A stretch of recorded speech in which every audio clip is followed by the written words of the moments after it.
Hello class. तो आज की चैप्टर में हम बात करेंगे, वीडियो में बात करेंगे चैप्टर 3 की एक्सरसाइज 1। ठीक है, सेक्शन बी से शुरू करेंगे। कल की वीडियो में हमने सेक्शन ए कंप्लीट कर लिया था, A7 A9 तक हमने कंप्लीट कर लिया, 10 तक। अब देखिए पहला क्वेश्चन। पहले क्वेश्चन में एंगल COD निकालना है। अगर एंगल AOC और एंगल AOC और BOD का सम 100 दे रखा है। देखिए पहला क्वेश्चन, ए डायग्राम बना लेते हैं। AOB, इधर A, ये O, ये B, इधर से AOC BOD। ठीक है, मुझे AOC और BOD दोनों का सम दे रखा है 100। इन दोनों एंगल का सम 100 है। तीसरा एंगल मुझे निकालना है। मुझे बताए कंप्लीट एंगल जब 180 डिग्री का बनेगा, कंप्लीट एंगल AOB हमारे पास 180 डिग्री बनेगा। ठीक है, उसमें से इस एंगल का सम और इस एंगल का सम अगर 100 दे रखा है तो बाकी का एंगल कितना बच जाएगा? 80 बच जाएगा। या आप ऐसे लिख सकते हैं, ये angle AOC plus angle COD plus angle BOD equal to 180। तीनों एंगल का sum 180, straight line angle. AOC plus BOD की जगह 100 लिख दीजिए, plus angle COD equal to 180, और एंगल COD की वैल्यू क्या आ जाएगी? 80 डिग्री आ जाएगी। आइए दूसरे क्वेश्चन पे। दूसरा क्वेश्चन XYZ रेशियो में दे रखे हैं 5:4:6। तो X ratio Y ratio Z दे रखा है 5:4:6। तो X की वैल्यू आ गई 5 है, क्योंकि वापस में X यहाँ दे रखा है तो 5x 4x नहीं ले सकता। तो Y इज इक्वल टू 4 है। कोई नया अल्फ़ाबेट लीजिए जो यहाँ रिपीट नहीं हो रखा, और Z इज इक्वल टू हो जाएगा 6 है। अब x plus y plus z हमारे पास 180 डिग्री होना चाहिए, क्योंकि स्ट्रेट लाइन दे रखी है। तो अब आइए इस पे, x की जगह 5 है प्लस 6 है प्लस 4 है। ये 5 4 6 5 4 6 180 हो गया। 5 प्लस 4 9 और 6 15 है, इज इक्वल टू 180 हो गया। a की वैल्यू आ गई 12। a की वैल्यू 12 आती है। मुझे निकालना क्या था? Find the value of x y z. तो 12, यहाँ x की वैल्यू 12, 5 ज़ा 60, y की वैल्यू 12, 4 ज़ा 48, और z की वैल्यू 12, 6 ज़ा 72। तीनों का सम करके देख लीजिए 180 बन रहा है। अब आइए नेक्स्ट क्वेश्चन पे। नेक्स्ट क्वेश्चन आपके पास, supplement of an angle is 1/3 of itself. अगर एक एंगल, थर्ड क्वेश्चन में एक एंगल x है तो उसका सप्लीमेंट्री एंगल 180 माइनस x हो जाएगा। उसने बोला एक एंगल सप्लीमेंट्री एंगल का 1/3 है बस। तो x इज इक्वल टू 180 को 1/3 से मल्टीप्लाई करेंगे तो 60 बच जाएगा, और ये आ जाएगा x/3। माइनस का x/3 उधर जाके प्लस हो जाएगा, x plus x/3 equal to 60।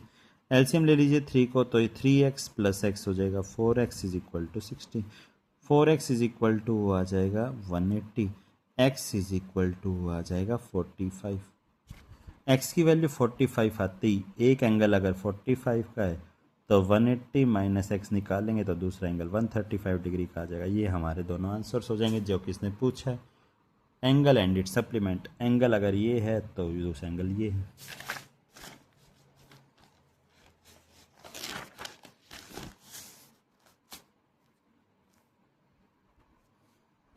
देखिए आपके पास अगला क्वेश्चन दे रखा है कुछ इस तरह से कि मेरे पास एक डायग्राम, ये NCERT का क्वेश्चन है। फोर्थ क्वेश्चन, AOB, ये यहाँ से ऐसे, यहाँ से ऐसे दो लाइनें दे रखी हैं। ये एंगल x, ये एंगल y, ये एंगल z, ये एंगल w। अब देखिए कंप्लीट एंगल जो होता है, चारों एंगल को अगर मैं प्लस कर दूं तो ये टोटल 360 एंगल के इक्वल हो जाएगा। कंप्लीट सर्कल या कंप्लीट एंगल बोल सकते हैं इसको। देखिए कंप्लीट सर्कल बन गया। अब इसने दे रखा है मेरे पास क्वेश्चन में x plus Y is equal to W plus Z. तो x प्लस वाई और w प्लस जेड हमारा x plus Y equal to W plus Z दे रखा है। तो w प्लस जेड की जगह x प्लस वाई लिख सकते हैं। तो x प्लस वाई, अब ये हो गया 2x प्लस में 2y, 2 कॉमन ले लेते हैं, x plus y. x plus y की वैल्यू आ गई 180। अब जब दो एंगल्स की वैल्यू सम 180 आ गया तो वो स्ट्रेट लाइन हो गई। तो इसलिए ओ बी हमारी कैसी लाइन होगी, स्ट्रेट लाइन। जब दो साथ वाले एंगल्स का सम 180 हो जाए तो स्ट्रेट लाइन होगी, ये प्रूव करना था। Two supplementary angles are such that 2 times the measure of one angle is equal to 3 times the measure of other angle. देखिए फिफ्थ क्वेश्चन, सप्लीमेंट्री, यहाँ सप्लीमेंट्री में हमने पिछला किया था, ये कॉम्प्लीमेंट्री एंगल्स है, यहाँ कॉम्प्लीमेंट्री एंगल्स दे रखा है। एक एंगल अगर x है तो दूसरा एंगल 90 माइनस एक्स हो जाएगा। उसने बोला एक एंगल का twice equal to 3 times of other angle, ये रहा। Such that 2 times the measure of one angle is equal to 3 times measure of other angle, 2 times measure of one angle equal to 3 times measure of other angle. तो 2 के x से multiply 2x is equal to 93 ज़ा 270 minus का 3x, minus का 3x इधर जाके plus हो जाएगा, ये 2x प्लस 3x 5x हो जाएगा। x की वैल्यू आ जाएगी 5 5 ज़ा 25, 2 कैरी 5 4 ज़ा 20, x की वैल्यू 54 आ गई। दूसरा एंगल 90 माइनस x की वैल्यू हमारे पास 36 हो जाएगी। ये दोनों एंगल निकालने थे, लार्ज एंगल निकालना था, लार्ज एंगल हमारा 54 है। अब दूसरा supplementary angle of following angles B6, supplementary angle निकालना है किसका, 54 डिग्री 28 मिनट्स, 28 मिनट्स। बेसिक में भी करवाया था ये कि सप्लीमेंट्री निकालना है तो 180 डिग्री के हिसाब से माइनस करना है, बट यहाँ हमारे पास मिनट्स में भी है तो मैंने 1 डिग्री कम कर दिया और इस 1 डिग्री को मिनट में चेंज कर दिया, 60 मिनट्स में। माइनस कर दीजिए, 60 में से 28 माइनस किया 32, 9 में से 4 माइनस किया 5, 7 में से 5 किया 2, ये हमारा आंसर आ गया। इसी तरह से साइड वाला आप कीजिए। अब मिनट के सेकंड बनाने तो देखिए 98 डिग्री, ठीक है, 98 डिग्री के बाद 35 मिनट्स और 20 सेकंड्स। इसका भी सप्लीमेंट्री निकालना है तो 179 डिग्री, 1 डिग्री के मिनट बना दिए 60 मिनट, 60 मिनट में से 59 मिनट्स ले लिए, 1 मिनट के मैंने बना दिए 60 सेकंड्स, ताकि सेम यूनिट के ऊपर सेम यूनिट लिखी जा सके। अब माइनस करना है, 60 में से 20 माइनस किया 40 सेकंड्स, 9 माइनस 5 4, 5 माइनस 3 2, डिग्री यहाँ आ जाएगा, 9 माइनस 8 1, 17 माइनस 9 8। ये आपके दोनों पार्टों के आंसर, ये फर्स्ट पार्ट, ये सेकंड पार्ट। ना समझ में आए तो फिर पूछ लेना। B7 है, कुछ इस तरह से डायग्राम दे रखा है, P Q R S। तो देखिए P O Q, यहाँ से लाइन जा रही है R पे और यहाँ से लाइन जा रही है S पे। उसने ये दे रखा है कि ये 90 डिग्री है, इधर 90 है तो ये भी 90 हो जाएगा, तो लिख दो angle P O R is equal to angle Q O R equal to 90 degree.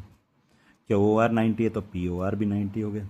अब देखिए एंगल Q O S और angle P O S, angle Q O S क्या लिख सकता हूँ मैं, angle Q O R plus angle R O S। Angle P O S को क्या लिख सकते हैं, angle P O R minus angle R O S।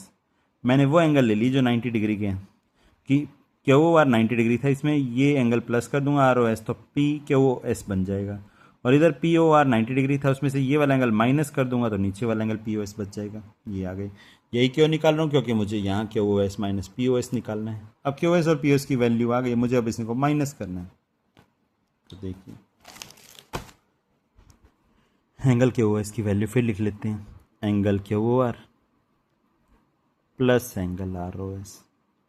Angle P O S की वैल्यू फिर लिख लेते हैं, एंगल P O S क्या हो गया, एंगल P O R में से एंगल R O S को माइनस कर देंगे। सब्ट्रैक्ट करना है Q O S minus P, तो सब्ट्रैक्ट करते टाइम साइन चेंज हो जाते हैं। देखिए ये बन गया angle Q O S minus angle P O S। Q R और P R दोनों 90 डिग्री के इक्वल थे, एक प्लस का एक माइनस का आपस में cancel, R O S plus R O S हो जाएगा twice of angle R O S। 2 multiply में उधर जाके डिवाइड में चला जाएगा, तो half of angle Q O S minus angle P O S equal to there का एंगल R O S। फिर आइए नेक्स्ट क्वेश्चन पे। नेक्स्ट क्वेश्चन आपके पास यही प्रूव करना था मुझे, देख लीजिए angle R O S is equal to half of angle Q O S minus P O S। Next question का डायग्राम आपके सामने ये रहा, AB और DE लाइन पैरेलल दे रखी हैं, एक एंगल 30 एक एंगल 70। तो डायग्राम में समझिए इसको, ये हो गया 8th क्वेश्चन। दो लाइनें पैरेलल दे रखी हैं, यहाँ से इसको m की तरह बना रखा है, m बना रखा है। देखिए ये एंगल दे रखा है 30 और ये एंगल दे रखा है 70, और यहाँ से मैं एक पैरेलल लाइन, दोनों लाइनों के पैरेलल अपनी तरफ से एक लाइन बना लूँगा। ये एंगल 1, ये एंगल 2, ठीक है। देखिए एंगल 1 प्लस 30 डिग्री हमारा 180 डिग्री के इक्वल होगा, और एंगल 2 प्लस 70 डिग्री हमारा 180 डिग्री के इक्वल होगा, क्योंकि जब लाइनें पैरेलल हैं आपस में तो angles on same side of transversal, angles on same side of transversal.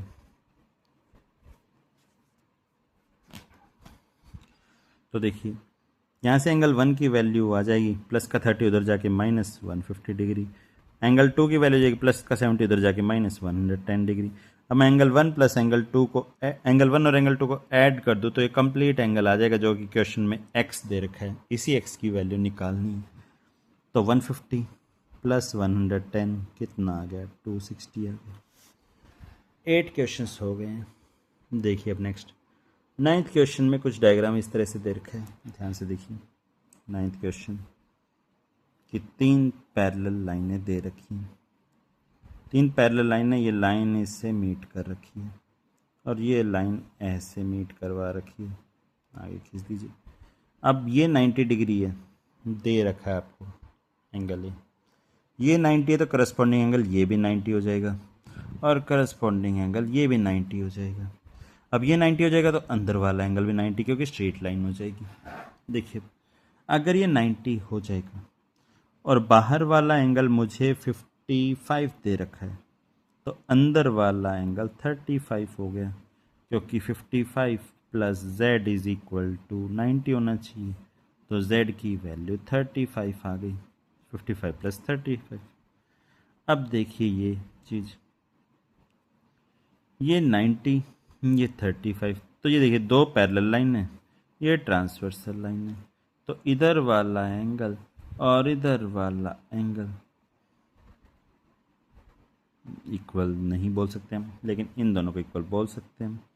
तो ये देखिए इधर 55 था, इधर कितना था 55, तो ये वाला एंगल 55 हो सकता है। कर लीजिए 90 प्लस 35, तो ये एंगल 55 आ गया 180 बनाने के लिए। अब पूरा 180 है, तो ये y ले लीजिए, ये x ले लीजिए, तो मैं बोल सकता हूँ y plus 55 equal to 180। y की वैल्यू आ जाएगी 180 में से 55 माइनस किया 125, तो y की वैल्यू 125 आ गई, z की वैल्यू 35 आ गई। अब x इक्वल टू y बोल सकते हैं करस्पॉन्डिंग एंगल, कौन से एंगल, करस्पॉन्डिंग। तो जब मेरी y की वैल्यू 125 आई है तो x की वैल्यू भी 125 आ जाएगी, करस्पॉन्डिंग एंगल सारी इक्वल। ये आपका क्वेश्चन नंबर 9 हो गया। कितने क्वेश्चन हैं यहाँ, क्वेश्चन नंबर 14 तक हैं। देखिए जल्दी आज ये सेक्शन कंप्लीट कर लेंगे। देखिए 9 के बाद 10 में देखिए, if two parallel lines are intersected by a transversal line, prove that the bisector of the interior angles on the same side of transversal intersect each other at right angle. Bisectors of interior angles on the same side of transversal. देखिए इस question को, 10th question कि दो parallel line दे रखी है, ये हमारे पास है। इसने बोला ये जो दो सेम साइड हैं, इन दोनों एंगल का बाइसेक्टर दे रखा है, ये बाइसेक्टर जो है वो राइट एंगल पे मीट करेगा। तो ये ए पॉइंट ले लेते हैं, बी पॉइंट ले लेते हैं, सी पॉइंट ले लेते हैं। ये 90 प्रूव करना है। देखिए angle A plus angle B का सम हमारा 180 होगा, क्योंकि angles on same side of transversal हैं, दोनों साइड में सेम काम कर देता। तो मैंने हाफ इधर कर दिया, हाफ इधर कर दिया। क्यों किया हाफ, क्योंकि ये लाइन इसको भी हाफ हाफ में बांट रही है और इस एंगल को भी हाफ हाफ में, मुझे नहीं पता कितनी वैल्यू, बट हाफ हाफ में बांट रही है। तो ये तो हो गया half of angle A plus half of angle B, half को दोनों से मल्टीप्लाई कर दिया, और इधर 90 हो गया हमारा, क्योंकि 180 का हाफ 90 होता है। अब ट्राइंगल ए बी सी के अंदर एंगल ए का तो हाफ यूज़र है, पूरे एंगल ए का हाफ यूज़र है, पूरे एंगल बी का हाफ यूज़र है, प्लस एंगल सी, हमारा सम कितना आ गया 180। हाफ ऑफ एंगल ए और हाफ ऑफ एंगल बी की वैल्यू में 90 यहाँ प्रूव कर रखिए, देखिए, plus angle C equal to 180 degree. Angle C की वैल्यू आ गई 90 डिग्री। ये मुझे प्रूव करना था। हो गया क्वेश्चन नंबर 10। क्वेश्चन नंबर 11 देखिए, ये कुछ डायग्राम है ऐसा दे रखा है, ये यहाँ से ए बी डी, ठीक है, ये सी, ये एक्स दे रखा है। इसने बोला A B B D A D सब इक्वल है और सी डी भी इक्वल है। ये देखिए क्वेश्चन, ये डायग्राम है जिसमें A B B D A D और सी डी सब इक्वल है। तो देखिए जब तीन साइड्स इक्वल आ गई तो सारे एंगल 60 डिग्री की हो गई, क्योंकि ट्राइंगल इक्विलेटरल ट्राइंगल बन गया। अब देखिए ट्राइंगल बी डी सी में, बी डी सी में ये साइड इसके इक्वल है, तो ये एंगल एक्स है तो ये एंगल भी एक्स हो गया। अब मुझे बताइए 60 is equal to x plus x लिख सकता हूँ मैं। क्यों लिख सकता हूँ? क्योंकि सर ये दोनों एंगल्स का सम एक्सटीरियर एंगल के इक्वल होगा। कौन सा एंगल? एक्सटीरियर एंगल के इक्वल होगा।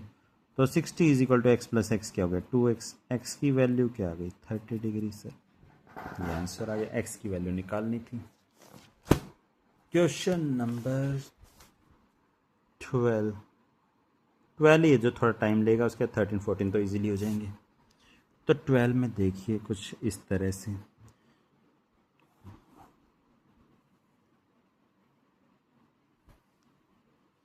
ये लाइन इसको इक्वल इक्वल में बांट रही है।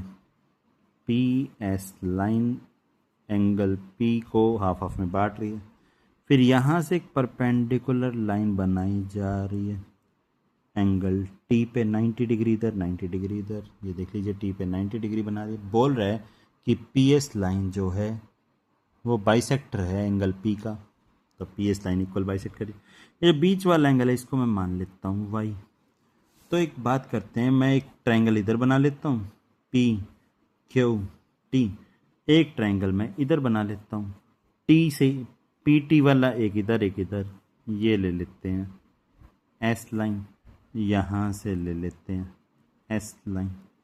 देखिए ध्यान से, जब ये एंगल 90 डिग्री है, ये पूरा एंगल एक्स था और ये एंगल वाई है, तो ये वाला एंगल इस ट्रायंगल पी क्यू टी में, ट्रायंगल पी क्यू टी में angle T is equal to angle P plus angle Q. क्या रीज़न होगा? एक्सटीरियर। सेम काम हम इधर भी करेंगे, देख लेना। एंगल टी की वैल्यू 90 डिग्री, क्योंकि बाहर वाला एंगल अंदर वाले दो एंगल के सम के इक्वल होगा। तो एंगल क्यू को तो मैंने एंगल क्यू लिख दिया, प्लस एंगल पी को लिख दिया। ये पूरा एंगल एक्स था, उसमें से ये वाला वाई अगर मैं गायब कर दूँ तो इधर वाला एंगल बचेगा, तो इसको लिख सकते हैं एंगल पी की जगह एक्स माइनस वाई। अब आइए इस पे, ये 90 है तो बाहर वाला भी 90 होगा। पी एस से इधर वाला एंगल एक्स था, देखिए पी एस लाइन से इधर वाला एंगल एक्स था, ये वाला एंगल वाई है, तो ये 90 डिग्री है, तो ये एक्सटीरियर एंगल्स के सम के इक्वल होगा। तो ट्राइंगल हमारे पास पी टी आर हो गया, तो angle T is equal to angle P plus angle R. वही रीज़न एक्सटीरियर एंगल, ठीक है। देखिए अब एक्सटीरियर एंगल टी को तो मैंने लिख दिया क्या 90 डिग्री, क्योंकि एंगल टी तो 90 डिग्री था। एंगल आर को एंगल आर ले लिया। अब देखिए यहाँ से यहाँ तक एक्स है, ये वाई है, तो कंप्लीट एंगल पी कितना बन रहा है इस ट्रायंगल में? ये कंप्लीट एंगल पी कितना बन रहा है? ये कंप्लीट एंगल पी बन रहा है एक्स प्लस वाई। अब दोनों इक्वेशंस को ध्यान से देखिए, जब इसकी ये साइड 90 और ये साइड 90, एक साइड एक के इक्वल है तो दूसरी साइड दूसरे की इक्वल होगी। तो angle Q plus x minus y equal to angle R plus x plus y. तो ये हो गया, प्लस का एक्स उधर जाके माइनस हो जाएगा, कैंसिल, प्लस का आर इधर जाके माइनस हो जाएगा और माइनस का वाई उधर जाके प्लस हो जाएगा। तो ये हो गया angle Q minus angle R, y plus y हो गया 2y। y की वैल्यू अगर मैं निकालूँ तो वो आ गया angle Q minus angle R, इस पूरे का हाफ। एंगल y निकालो तो इस ट्रायंगल में देखिए y का नाम क्या है? ये y एंगल कहाँ बन रहा है? ये बन रहा है y एंगल। एंगल का नाम क्या है? T P S. तो ये हो गया angle T P S is equal to half of angle Q minus angle R. ये कंप्लीट हो गया क्वेश्चन नंबर 12। 13 पे आइए। 13 आपके पास ये डायग्राम देखिए, 13 आपके पास डायग्राम दे रखा, ये एंगल दे रखा है 90 एक्स वाई 28, ये एंगल दे रखा है 90, ये x, ये y, ये एंगल दे रखा है 28 और ये वाला एंगल दे रखा है 65। ये एंगल दे रखा है 65। अब मुझसे पूछा क्या है, find the value of x and y। देखिए ध्यान से, जब दो लाइनें पैरेलल हैं, ये ट्रांसवर्सल लाइन है, तो इधर वाला कंप्लीट एंगल इस कंप्लीट एंगल के इक्वल हो जाएगा। तो x plus 28 is equal to 65। x की वैल्यू आ गई 65 माइनस 28। x की वैल्यू आ गई 15 में से 8 माइनस किया 7, 15 में से 8 माइनस किया 7, 5 में से 2 माइनस किया 3। x की वैल्यू आ गई। अब देखिए इसमें ट्रायंगल के अंदर 9, ट्रायंगल के अंदर तीनों एंगल का sum x plus y plus 90 is equal to 180। Plus का 90 तो जाके माइनस, x की वैल्यू 37 थी plus y is equal to 90।